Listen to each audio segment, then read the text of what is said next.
Hi, my name is Erica Kiesling. I am a senior at Shaw University, and I am doing a project for my class orthopedic evaluation on gait. So this is my model. He's just gonna walk laterally for me. And right now he's got shoes on. So while he has his shoes on, I'm going to tell you some previous history about him. I'm also going to get him anteriorly and posteriorly in the shoes.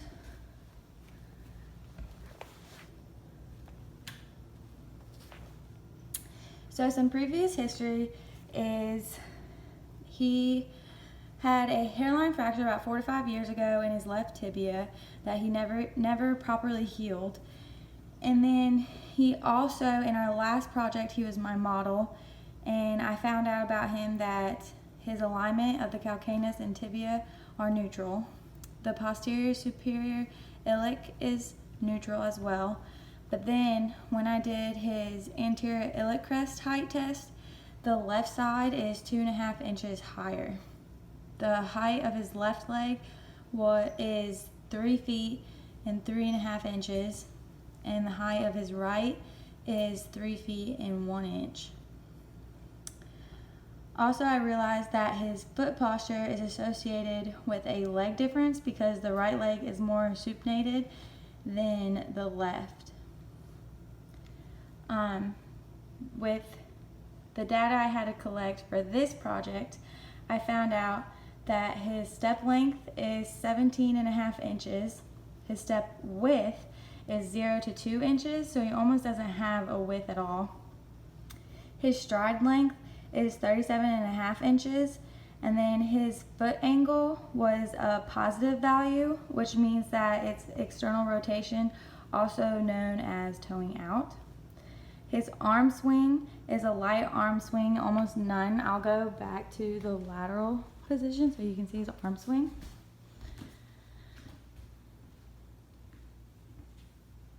His cadence is 83 steps per minute, which is average. A slow would be under 70 and a fast would be higher than 120. His walking speed is average again.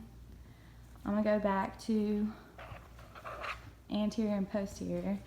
And while I go back to this position, I'm gonna have him take his shoes off so we can examine him barefoot and see the difference. While he does that, his velocity, he's about average, a little on the slow side for his age, only being 23. His stance time is 1.06 seconds for the left foot, and his right foot is 0.83 seconds. Then his swing time, the left is 0.66 seconds, and his right is 0.62 seconds. His double support time is around 60 seconds. So after looking at just those data, I realized that his left foot has pain in it. His hip joint is 0 to 10 degrees extension, which means the femur continues to internally rotate and adduct, and I believe that goes back to his hip being higher than the other. The knee angle is the same as the hip, even though with previous injury is not showing in the anterior view of the walk.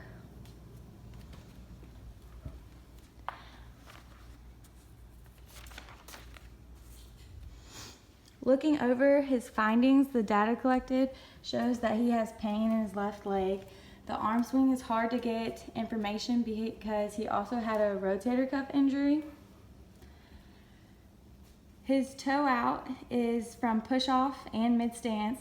That is signs of muscle ligament weakness or issues along the kinetic chain. In this case, it would be his hip external rotation issue or the tibia healing improperly. He has overpronated position with his feet that leads to stress in the medial and plantar structures.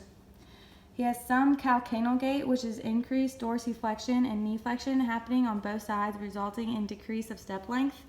This could be one reason why one foot is pronated, leading to short leg gait. So I'm going to just get a better view of it down here, looking at his knees and the angle of his feet. And then I'm gonna go back lateral And show you as well for the calcanal gait and posterior. You can see his angle very well. Now he's gonna run back to me. I've noticed that his calcanal gait you can't really see when he runs.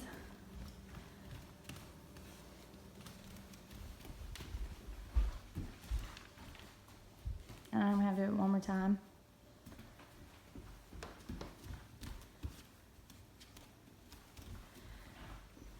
That's it for my analysis for this project. Again, my name is Erica Kiesling, and this is my Chapter 7 evaluation of the gait.